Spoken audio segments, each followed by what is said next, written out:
Another great way to save some time over the holidays when you're making your cookies is to make royal icing transfers. Here I'm going to be making some Christmas trees, so I have a triangle template that I will be putting on my blog. You can use the whole thing. It's 2 inches high. You can stop halfway if you need just small ones. I have a star tip, and all I'm doing is zigzagging back and forth,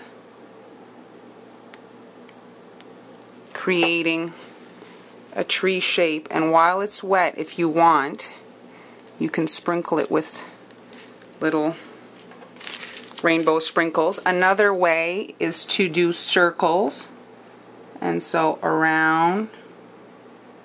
So you're just creating like a circular motion, going smaller and smaller, and then pull at the top. It gives it a slight different look. And again, you can sprinkle it. So you can make a bunch of these and set them aside for assembly.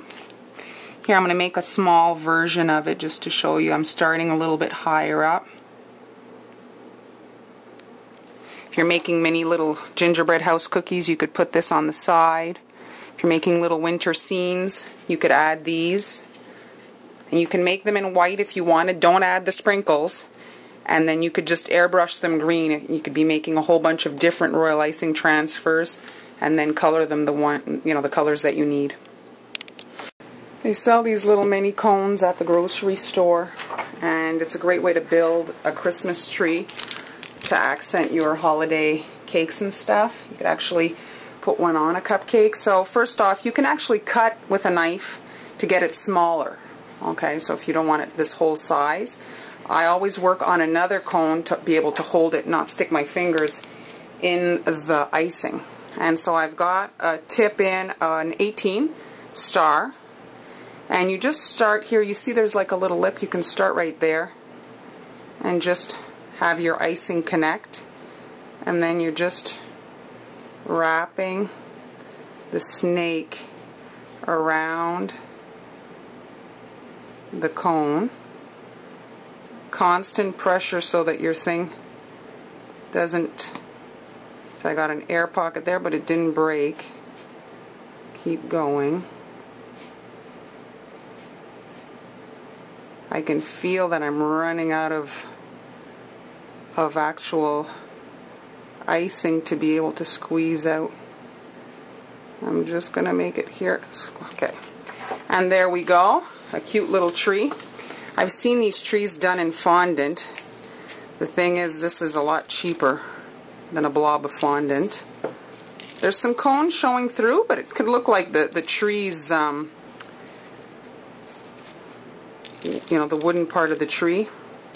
I'm blanking out as to what that's called. So there we go, a little tree. This is a small cookie, maybe a little bit under 2 inches. So all I'm doing, I have a star tip and I have whipped icing in here.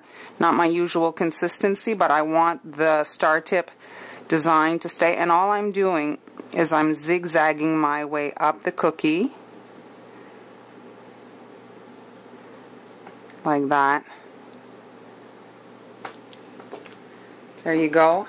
And then on your bead tray, just drop on a few little sprinkles.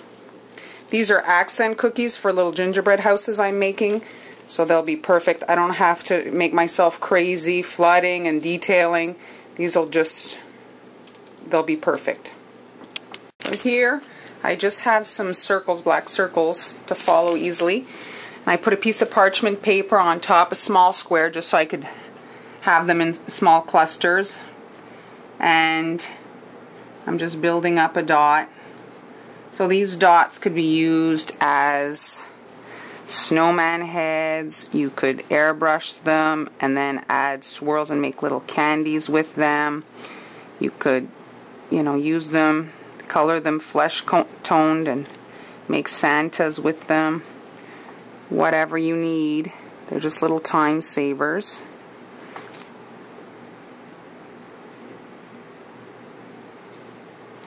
There you go. So you make up a bunch of these.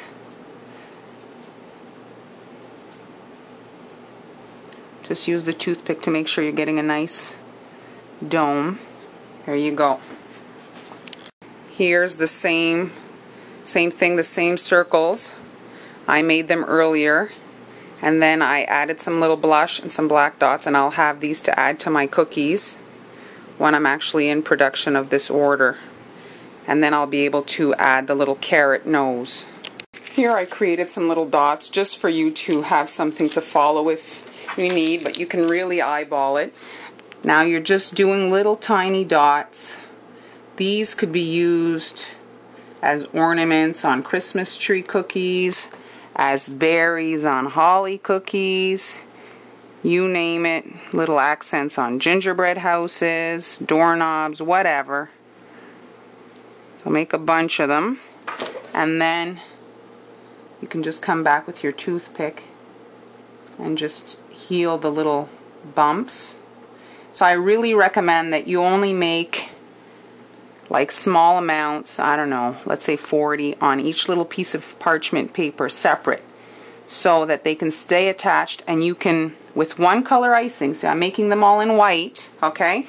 And once I have a bunch of these, then I'll be able to, once they're dry, section by section, I can airbrush them and have a whole bunch of different colored ones. So here I have some of these little red ones popped off, and once you have them like this, you can even go a little further on them if you wanted. You could do, I saw on some stickers and stuff, little blue dots with like little white stars on them.